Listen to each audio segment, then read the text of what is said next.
সাই পল্লবী অনেক বছর ধরে সাউথের one of the most popular এবং বেস্ট অভিনেত্রীদের মধ্যে একজন, যেখানে তিনি সাউথের তিনটি বড় ইন্ডাস্ট্রিতে অর্থাৎ মলিউড, কলিউড আর টলিউডে আইকনিক সিনেমা দিয়েছেন এবং অনেকগুলো রোলস করেছেন। তার কেরিয়ার ছাড়াও তিনি নিজের অফ স্ক্রিন ইমেজ নিয়েও খুবই ক্লিন ছিলেন, যেখানে তার সহকর্মী মানে অন্যান্য অভিনেত্রীদের মতো কোনো ধরনের রোমান্স, অফেয়ার, মদ বা তামাকজাত পণ্যের প্রচার সংক্রান্ত কোনো খবর সামনে আসেনি। কিন্তু তারপর তার কেরিয়ারে কিছু সময় আগেই তিনি এমন কিছু স্টুপিড স্টেটমেন্ট দেওয়া স্টার্ট করেন, যার ফলে সাডেনলি তাকে ট্রোলিং এবং বয়কটের মুখে পড়তে হয়েছে। যেমন একবার তিনি ভারতীয় এবং পাকিস্তানি আর্মিদের নিয়ে এমন কিছু బోলেছেন যা শুনে సమస్త భారతీయురాই তার উপর ক্ষিপ্ত হয়ে ওঠেন। మేము కొంచెం సేపు ముందుకు చెప్పిన పాకిస్తాన్లో ఉన్న వాళ్ళకి మన జవాన్ మన ఆర్మీ వాళ్ళందరూ వాళ్ళు అది టెర్రరిస్ట్ అనుకుంటారు এছাড়াও কাশ্মীর ফাইলস সিনেমা মুক্তির পর সাই পল্লবী একটি খুবই কন্ট্রোভার্সিয়াল বক্তব্য দেন, যার কারণে সাই পল্লবী প্রথম সাউথ অভিনেত্রী হন যাকে জনতা বয়কট করে। এমনকি একসময় পরিস্থিতি এমন হয়ে যায় যে মানুষজন স্পষ্টভাবে বলে দেন যে Sai Pallavi doesn't deserve the role of Mata Sita. এখন দেখো, এইসব কন্ট্রোভার্সি নিয়ে তো আমি ভিডিওতে বিস্তারিতভাবে আলোচনা করবই, এর পাশাপাশি আমি আপনাদের এটাও জানাবো যে কিভাবে এই কন্ট্রোভার্সির কারণে ভবিষ্যতে সাই পল্লবীর কেরিয়ারও শেষ হতে পারে এবং কিভাবে সাই পল্লবীর এই গুলোর কারণেই ভারতের সবচেয়ে বড় সিনেমা রামায়ণও সমস্যায় পড়তে পারে। এছাড়াও আমি আপনাদের সাই পল্লবীর সেই শকিং ডিসিশনের ব্যাপারেও বলবো, যার কারণে সাই পল্লবী ইনডাইরেক্টলি দীপিকার সাথেও পাঙ্গা নিয়ে নিয়েছেন। এখন এইগুলো কিভাবে, কখন এবং কেন শুরু হয়েছে, চলুন সাবস্ক্রাইব করার পর এইসব কিছু নিয়ে আলোচনা করা শুরু করি। তো সাই পল্লবী 9 মে 1992 সালে তামিলনাড়ুতে জন্মগ্রহণ করেন এবং তিনি তার স্কুলিংও সেখানেই করেন। সাই পল্লবী সবসময় ডান্সের মধ্যে খুবই আগ্রহী ছিলেন এবং তিনি সবসময় ডান্সিং রিলেটেডই কিছু করতে চাইতেন। তাই তিনি ট্রেন ডান্সার না হওয়া সত্ত্বেও সেই সময় বেশ কয়েকটি সাউথের রিয়েলিটি শোতে অংশগ্রহণ করেন এবং সেই সময় তিনি কিছু সিনেমায় জুনিয়র আর্টিস্ট হিসেবেও কাজ করেন এবং তাকে অনেকগুলো অ্যাড এর মধ্যেও দেখা যায়। সাই পল্লবী তার প্রথম ব্রেক প্রেমা মুভিতে ডেবিউ করার পর পায়। সাই পল্লবী প্রথমে তো এই মুভিটা রিজেক্ট করে দিয়েছিলেন, কারণ তিনি তখনও কলেজেই ছিলেন, কিন্তু ডিরেক্টরের অনেকবার মানানোর পর তিনি মুভিটি সাইন করেই নেন এবং নিজের ছুটির সময় মুভির শুটিংও কমপ্লিট করেন। মুভি রিলিজ হওয়ার পরই তিনি মেইন স্ট্রিম মিডিয়ার থেকেও অ্যাটেনশন পেতে শুরু করেন তার অসাধারণ অভিনয়ের জন্য। এমনকি তাকে বেস্ট ফিমেল ডেবিউ অ্যাক্ট্রেসের অ্যাওয়ার্ডও দেওয়া হয়। এরপরই সাই পল্লবী আর পিছনে ফিরে তাকায়নি এবং তার পরের মুভিগুলো যেমন ফিদা, কালি আর মারি, যেগুলোর মধ্যে তার রাউডি বেবি গানটা খুবই ফেমাস হয়েছিল। আর এইসব কিছুই সাইকে সাউথের 4টি থেকে 3টি ইন্ডাস্ট্রি মানে মালয়ালম, তামিল এবং তেলুগু ইন্ডাস্ট্রিতে আরো জনপ্রিয় করে তোলে। কিন্তু প্রতিটি অ্যাক্টরের মতোই তার ক্যারিয়ারও আপস এন্ড ডাউনস আসতে থাকে। যেমন তার কিছু মুভিজ ফ্লপ হয়ে যেত আর কিছু মুভিজ ক্যান্সেল হয়ে যেত, অথবা কিছু মুভি বছরের পর বছর রিলিজই হতো না। তবুও তার কনসিস্টেন্ট ভালো রোল আর ভালো মুভি তার ইমেজকে খুবই পরিষ্কার এবং ভালো করে তোলে। পাবলিক তাকে একটা সুইট আর আইডিয়াল পার্সোনালিটি হিসেবে দেখতে শুরু করে আর এই ইমেজ আরো বুস্ট পায় যখন সে ফেয়ারনেস ব্র্যান্ডসকে প্রমোট করতে সরাসরি না বলে দেয়, যেখানে এই ফেয়ারনেস ব্র্যান্ড তাকে 2 কোটি টাকা অফার করেছিল। তাই তার কোনো মুভি ফ্লপ হলেও তার তেমন বেশি ক্ষতি হওয়ার কথা ছিল না। কিন্তু তার ক্যারিয়ারে এমন একটা মুভিও আসে যেটা থেকে তার জীবনে কন্ট্রোভার্সি শুরু হয়, আর সেই মুভি ছিল শ্যাম সিংহা রয়, যেখানে অ্যাক্টর নানি লিড রোলে ছিলেন। এই মুভির হেড পাওয়ার মেইন কারণ ছিল এতে অ্যান্টি হিন্দু সেন্টিমেন্ট দেখানো হয়েছে বলে অভিযোগ করা হয়, কারণ এতে নাকি অনেক হিন্দু ট্রেডিশনকে ভুলভাবে দেখানো হয়েছিল। আর মুভির সাথে সাথে অ্যাক্টরদেরও ট্রোল করা হয়, যেখানে সাই পল্লবীর নামও ছিল এবং তারপরে তিনি এমন কিছু স্টেটমেন্ট দেন যেগুলো তার এত প্লেন ইমেজের মধ্যে দাগ লাগানোর কাজ করে। তো সময়টা ছিল জুন 2022 সাল, যখন কাশ্মীর ফাইলস এর ওয়েব চলছিল আর মুভিটা দাবিয়ে অনেক টাকাও কামাচ্ছিল। ওই সময় সাই পল্লবীর পক্ষ থেকে একটা স্টেটমেন্ট আসে যেখানে সে কাশ্মীর হিন্দুদের জেনোসাইডে, যেটার উপর ওই ফিল্ম বেসড ছিল, সেটাকে মুসলিমদের বিফ নিয়ে হওয়া ভায়োলেন্সের সাথে কম্পেয়ার করে দেয়। তখন তিনি বলেছিলেন যে well the stories of Kashmiri Pandits was wrong, so his cow vigilantism. আর এটা তো শুধু একটা স্টেটমেন্ট ছিল যেটা প্রথমে শুনতে অনেক ইগনোরেন্ট এবং আননেসেসারি লাগে। আর এই দুই ইনসিডেন্টের মধ্যে আকাশ পাতাল পার্থক্য ছিল, যেখানে একদিকে প্রায় 200 জন মারা গিয়েছিল এবং লাখ লাখ মানুষকে ঘরছাড়া করা হয়েছিল, আর অন্যদিকে মাত্র কয়েকটা বিচ্ছিন্ন ঘটনা ছিল।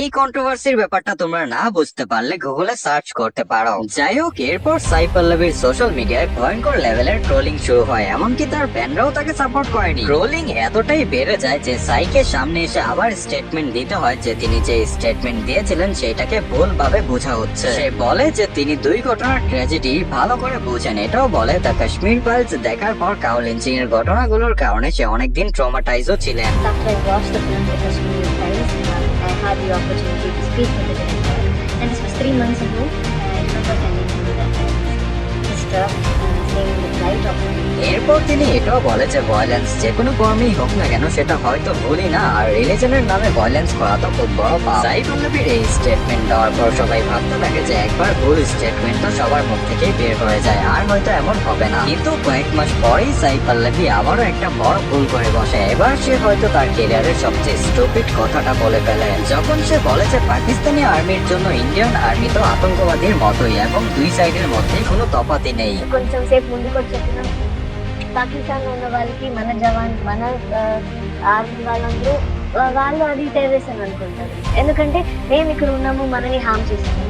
এরপর যারা আগে থেকে রেগে ছিল তারা আরো বেশি রেগে যায় এবং সাইফ পল্লবীর বিরুদ্ধে প্রপার বয়কট করা শুরু হয়ে যায়। এই দুই ইনসিডেন্টই তার ক্যারিয়ারে এত বড় ইম্প্যাক্ট ফেলেছে, যখন তার মুভি আমারন আসে তখন তার 2 বছর আগের স্টেটমেন্ট গুলো আবার সোশ্যাল মিডিয়ায় ভাইরাল করা হয় এবং তাকে বাজেভাবে বয়কট করা হয়। তবুও এই মুভিটা ব্লকবাস্টার হয়ে যায়। এরপর সাইফ পল্লবী বুঝে যায় যে ভবিষ্যতে আর এই ধরনের স্টেটমেন্ট দেওয়া যাবে না, আর এর উপর থেকে মিডিয়ার সাথেও কম ইন্টারাকশনই রাখতে হবে। কিন্তু কন্ট্রোভার্সিস তার পিছু ছাড়ছিল না। প্রথমত একটা ইভেন্টে তাকে সন্দীপ রেড্ডি ভাঙ্গার সাথে দেখা যায়, যে কিনা অনেক ভায়োলেন্ট ফিল্ম বানায়, আর সেখানে তাকে সন্দীপ আর তার মুভির প্রশংসা করতেও দেখা যায়, যা কোনো অ্যাক্ট্রেসের জন্য খুবই রেয়ার ব্যাপার। কিন্তু সাই পল্লবীর জন্য বড় প্রবলেম আরেকটা কন্ট্রোভার্সি হয় 2025 সালে, যখন সাই আর তার বোন ভ্যাকেশন এনজয় করতে যায়। তো সেখান থেকেই তাদের কিছু ছবি নিয়ে লোকজন টুইটারে এআই দিয়ে বিকনি পরানো ফেক ছবি বানিয়ে ভাইরাল করে দেয়। এরপর সাই পল্লবীকে সামনে এসে বলতে হয় যে ওই ছবিগুলো ফেক, এআই জেনারেটেড ফটোস ছিল, কিন্তু এই কথাটা সবাই বিশ্বাস করেনি, আর অনেকেই ওই ছবিগুলোকে রিয়েল ভেবে নেয় এবং বলে সাই পল্লবী সীতামাতার রোলের জন্য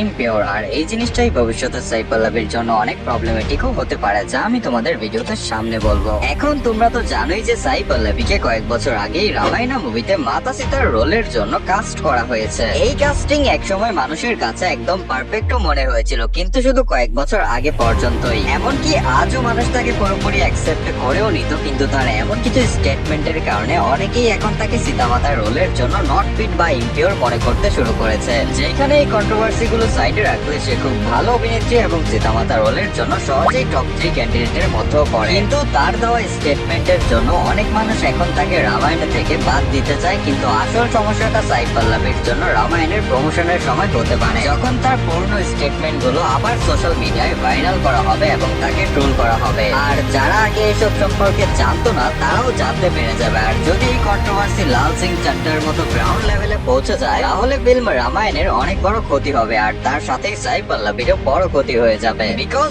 যদি এই মুভিটা ফ্লপ হয়ে যায় তাহলে তিনি এই ইন্ডাস্ট্রি থেকে ব্ল্যাক লিস্টও হয়ে যেতে পারে, কারণ রামায়ণ মুভিটা কিছুটা এমনই হতে চলেছে। আফটার অল এইটাই ইন্ডিয়ার সবচেয়ে বিগেস্ট মুভি এই সময়। এই কন্ট্রোভার্সি গুলো বাদ দিয়েও রামায়ণের প্রমোশনের সময় সাই পল্লবী যত সাবধানে কথা বলবে ততই ভালো, কারণ যদি সে আবার উল্টাপাল্টা কিছু বলে দেয় তাহলে আবার নতুন কন্ট্রোভার্সি শুরু হয়ে যাবে। আর যদি পুরোনো কথার উল্টো কিছু বলে তাহলে মানুষটাকে দোকলাও বলতে পারে। আর এটা অবশ্যই মনে রেখো, রামায়ণ মুভি গ্লোবালি প্রমোট হতে চলেছে, তাই এইবার তার ট্রোলিং শুধু ইন্ডিয়ায় সীমাবদ্ধ থাকবে না, বরং তার খারাপ স্টেটমেন্ট দেশের বাইরেও পৌঁছাবে, যার ফলে পুরো দুনিয়ায় তাকে অনেক ট্রোল করা হবে। কিন্তু যদি সাই পল্লবী সীতামাতার রোলটা ভালোভাবে প্লে করে তাহলে হয়তো মানুষের হেট লাভে কনভার্ট হয়ে যেতে পারে। আর যদি মানুষ তাকে সীতামাতার রোলে পছন্দ করে ফেলে তাহলে ইন্ডিয়ায় তার গড লেভেল ইমেজ তৈরি হয়ে যাবে।